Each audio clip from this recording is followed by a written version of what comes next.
사도신경 신앙 고백하겠습니다.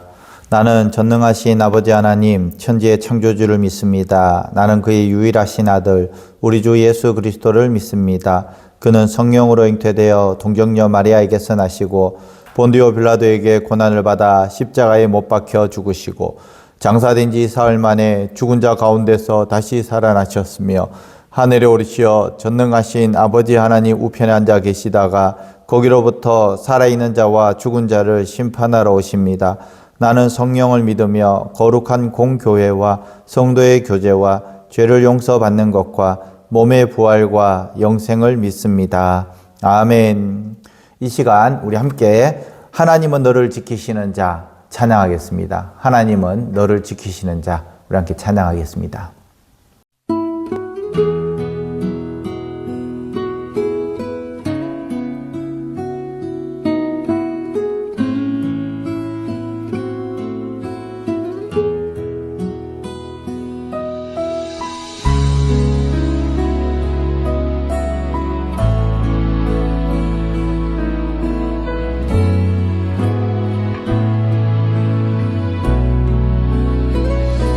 하나님은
이 시간 함께 볼 하나님의 말씀은 시편 97편 1절에서 12절까지 말씀입니다. 시편 97편 1절에서 12절까지 말씀 제가 봉독하겠습니다. 여호와께서 다스리시나니 땅은 즐거워하며 허다한 섬은 기뻐할지어다. 구름과 흑암이 그를 둘렀고 의와 공평이 그의 보좌의 기초로다. 불이 그의 앞에서 나와 사방의 대적들을 불사르시는도다. 그의 번개가 세계를 비추니 땅이 보고 떨었도다. 산들이 여호와의 앞 곧 온 땅의 주 앞에서 밀랍같이 녹았도다. 하늘이 그의 의를 선포하니 모든 백성이 그의 영광을 보았도다.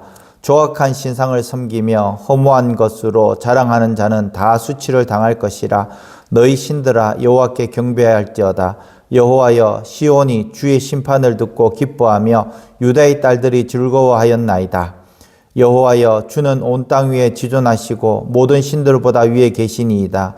여호와를 사랑하는 너희여 악을 미워하라. 그가 그의 성도의 영혼을 보존하사 악인의 손에서 건지시느니라.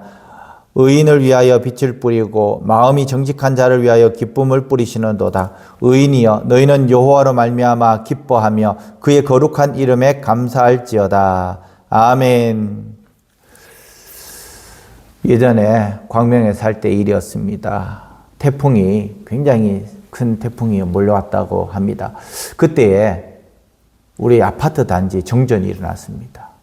불이 갑자기 나갔는데요. 전부 다 불이 나갔나 싶어서 문을 열어보니까 저희 단지만 어둡고 나머지 단지들은 그 밝은 빛이 있었습니다. 바로 옆이 서울이기 때문에 서울은 정전이 거의 안 되고요. 광명도 거의 정전이 되지 않는데 그때에 그날따라 갑자기 정전이 되었던 거예요. 알아보니까 변압기가 너무 오래되어서 고장이 났었다는 것입니다. 광고도 방송도 되지 않고 아무것도 되지 않았는데 2시간인가 3시간 있다가 그것이 임시로 복구가 되었다는 것입니다. 그리고 며칠 있다가 다시 기술자들이 와서 그것을 완벽하게 복구했는데요. 집안은 한 순식간에 캄캄해지고 냉장고도 멈췄습니다. 엘리베이터도 쏘고 불빛이라는 것은 휴대폰 불빛밖에는 없었습니다. 그때 마음이 흔들리는데요. 큰일 난 거 아닌가? 그리고 저희 집이 13층인데 내일까지 고쳐지지 않으면 13층까지 왔다 갔다 해야 되는데 와 힘들겠다. 이런 생각이 떠올랐습니다. 전기가 사라진 것이 아니라 일부 구간이 차단되었고 또 이후에 그것이 고쳐지면서 다시 전기가 들어오고 그리고 다시 회복되었다라는 것입니다. 전기가 나갔을 때에 온 세상에 전기가 사라진 것이 아니라 들어오는 그 길목이 차단되었던 것이죠. 뒤에는 복구팀이 움직이고 그리고 겉으로는 캄캄했지만은 조금 있으면 다시 불이 올 것이다 라는 그런 생각을 할 수 있었습니다. 97편에 말하는 그 신앙이 이와 같습니다. 우리의 눈에는 어둡고 불안해도 하나님은 여전히 우리의 왕으로 다스리신다라는 것입니다. 1절 말씀에 여호와께서 다스리신다는 그 선언이 바로 믿음의 출발이라는 것입니다. 시편 97편은 설명을 하지 않습니다.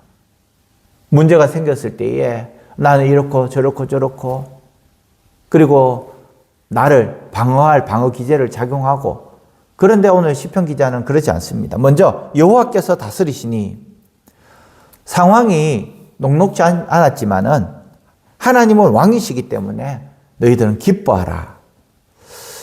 믿음은 감정이 먼저 안정된 다음에 하나님을 고백하는 것이 아니라 흔들릴 때에 먼저 주님이 다스리신다라는 것을 우리는 고백해야 한다라는 것입니다. 우리의 마음의 기준이 어디 있느냐? 세상이냐? 하나님이냐? 세상을 보면, 문제를 보면, 고난을 보면 우리는 마음이 흔들릴 수밖에 없습니다. 그러나 그럼에도 불구하고 믿음이 큰 사람들, 강한 사람들, 믿음 있는 사람들은 그럼에도 불구하고 하나님을 먼저 본다라는 것입니다. 오늘 우리의 삶 가운데 불안이 올라올 때 짧게라도 이렇게 고백해 보시길 바랍니다. 주님이 다스리십니다. 제 마음을 주님께 맡깁니다. 우리 사랑하는 성도 여러분, 오늘 댓글을 달 때에 주님이 다스리십니다 라고 댓글을 달아주시길 바랍니다. 그냥 아멘 하지 마시고 주님이 다스리십니다. 자, 두 번째, 구름과 흑암이 있어도 통치의 기초는 공의와 정의라는 것입니다. 2절 말씀에 구름과 흑암이 그를 둘렀고 공의와 정의가 그를 보좌의 기초로다. 하나님께서 왕이신데 왜 내 삶에는 구름이 끼고 왜 내 길이 선명하지 않느냐? 시편은 말합니다. 하나님이 안 계시는 것이 아니라 그것이 바로 하나님의 통치에 따른 구름의 방식이다. 구름의 방식은 하나님이 일하실 때 종종 우리가 눈에 선명하게 보이지 않는 그런 방식으로 역사하신다라는 것입니다. 구체적으로 보이지 않아도 하나님께서 통치하신다라는 것입니다. 구름이 끼면 하늘이 안 보이듯이 상황이 답답해도 여전히 하나님께서 일하고 계신다라는 것이죠. 태양은 떠올라 있지만 구름이 끼고 있으면 태양은 보지 못합니다. 그러나 여전히 태양은 떠 있다라는 그런 방식이죠. 그리고 기다림을 통해서 믿음을 자라게 하는 방식입니다. 하나님께서 즉시 설명해 주시지 않을 때가 있습니다. 그때는 시간의 방치가 아니라 우리가 하나님을 더 신뢰하고 기다림의 훈련을 주신다라는 것입니다. 문제가 생겼을 때 묵묵히 기다리시기 바랍니다. 기도하면서 또 내 삶을 영위하면서 기다리시기 바랍니다. 그때 하나님께서 우리의 믿음을 자라게 하신다는 것입니다. 그리고 성경에서 구름은 하나님의 임재를 가리는 상징이기도 합니다. 하나님이 가까이 오실 수 있도록 사람은 가볍게 다루지 못하도록 경외심을 갖기 위해서 그렇게 한다는 것입니다. 바로 거룩함과 두려움을 동반하는 하나님의 임재가 구름의 방식이라는 것이죠. 정말 우리 삶 가운데 구름이 많이 끼어 있다면 곧 하나님이 내 삶을 다시 주관하시고 인도하실 것이다 라는 그런 믿음을 가지시길 바랍니다. 터널로 들어가면 들어갈수록 그 반대편 터널은 더 가까워집니다. 그것이 2km가 되든 5km가 되든 우리나라 최단길이 10km가 되든 지나가면 지나갈수록 끝은 가까워진다는 것입니다. 고통도 마찬가지입니다. 고통도 끝없는 막장 같은 고통이 있을 수 있습니다. 그러나 터널은 끝이 뚫려 있다는 것이에요. 곧 하나님께서 나타나실 것이라는 그런 믿음을 가지고 있어야 되는 것입니다. 이것이 바로 공의이고 이것이 바로 정의라는 것입니다. 3절에서 5절에도 불과 번개라는 이야기를 하고 있는데요. 산이 녹는 이미지로 하나님의 임재를 압도적으로 이야기를 하고 있습니다. 이는 하나님은 결국 악과 불의를 그대로 내버려 두지 않는다라는 것입니다. 당장 일이 풀리지 않아도 불의가 커 보여도 하나님의 공의, 하나님의 정의, 이것은 곧 우리에게 임한다라는 것을 우리에게 말씀하고 있고요. 이 공의와 정의가 바로 하나님의 보좌의 기초라는 것을 오늘 우리에게 말씀해 주고 있습니다. 그러면서 6절에 보면요. 하늘이 하나님의 의를 선포하고 만민이 그의 영광을 보고 7절에 우상을 섬기는 자들이 수치를 당할 것이다. 아멘. 어제도 말씀드렸지만은 우상이라는 것은 꼭 나무나 돌이 아니다라는 것입니다. 형상이 아니라 내 마음속에 있는 그 절대 가치, 돈일 수도 있고 건강일 수도 있고 자녀일 수도 있고 또 우리의 체면일 수도 있고 이 모든 것이 악은 아니지만 이것이 하나님의 자리를 대신하여 메꿀 때에 이것이 우상이라는 것입니다. 내가 의지하는 것 하나를 한번 생각해 보시기 바랍니다. 그 자리에 다시 하나님을 모셔두시길 바랍니다. 그리고 마지막으로 10절 말씀에 여호와를 사랑하는 너희여 악을 미워하라. 사랑함과 동시에 미워해야 된다는 것입니다. 하나님의 사랑은 감정으로 끝나지 않고 악을 미워하는 그 선택으로 이어져야 한다는 것이죠. 거짓과 편법을 끊고 말의 죄를 멈추시고 미움 대신에 용서를 선택하는 실제적인 순종을 할 수 있기를 바랍니다. 11절 말씀에 악인을 위하여서 하나님께서 빛을 뿌려주시고 그럴 때에 우리는 12절 말씀에 여호와로 말미암아 기뻐한다. 여호와로 말미암아 기뻐한다. 정전이 되면 우리는 끝났다고 생각을 합니다. 두려움부터 찾아옵니다. 그러나 실제는 정전이 일어나고부터 얼마 있다가부터 다시 복구 작업이 일어난다는 것이죠. 바깥은 캄캄해도 여전히 통제는 사라지지 않습니다. 그때부터 시작해서 다시 회복하는 그런 방어 기제가 작용을 한다는 것입니다. 시편 97편도 바로 그렇습니다. 구름과 흑암이 둘러있어도 하나님의 보좌인 그 기초인 공의와 정의는 여전히 있다라는 것이고요. 우상은 결국 무너지게 되어 있습니다. 그렇기 때문에 하나님의 백성은 다시 기뻐한다는 것입니다. 오늘 우리의 선택은 이렇게 선택하시길 바랍니다. 어두움을 해석하지 말고요. 왕을 찬양하시고 왕을 고백할 수 있는 우리 성도들 되시길 바랍니다. 여호와께서 다스리신다. 이 고백이 우리의 불을 다시 켜줄 줄 믿습니다. 아멘. 기도하겠습니다. 전능하신 하나님 아버지, 여호와께서 다스리심을 믿고 고백합니다. 구름과 흑암 같은 시간이 와도 주의 보좌의 기초가 공의와 정의임을 붙들게 하여 주시옵소서. 세상 소문과 두려움에 마음을 빼앗기지 않게 하시고 우상을 버리고 주님만 왕으로 모시게 하여 주시옵소서. 여호와를 사랑하는 자답게 악을 미워하며 정직과 거룩을 선택하게 하시고 의인을 위해 뿌리시는 빛이 우리의 삶에 자라나게 하여 주시옵소서. 우리 사랑하는 성도들의 건강을 지켜주시고 또 가정과 일터에 평안을 주시고 흔들릴 때마다 주의 위로로 다시 일어서게 하여 주시옵소서. 주의 이름을 기뻐하며 감사로 예배하는 오늘 하루 되게 하여 주시옵소서. 예수님의 이름으로 기도합니다. 아멘. 하늘에 계신 우리 아버지, 아버지의 이름을 거룩하게 하시며 아버지의 나라가 오게 하시며 아버지의 뜻이 하늘에서와 같이 땅에서도 이루어지게 하소서. 오늘 우리에게 일용할 양식을 주시고 우리가 우리에게 잘못한 사람을 용서하여 준 것 같이 우리 죄를 용서하여 주시고 우리를 시험에 빠지지 않게 하시고 악에서 구하소서. 나라와 권능과 영광이 영원히 아버지의 것입니다. 아멘. 다 함께 기도하겠습니다.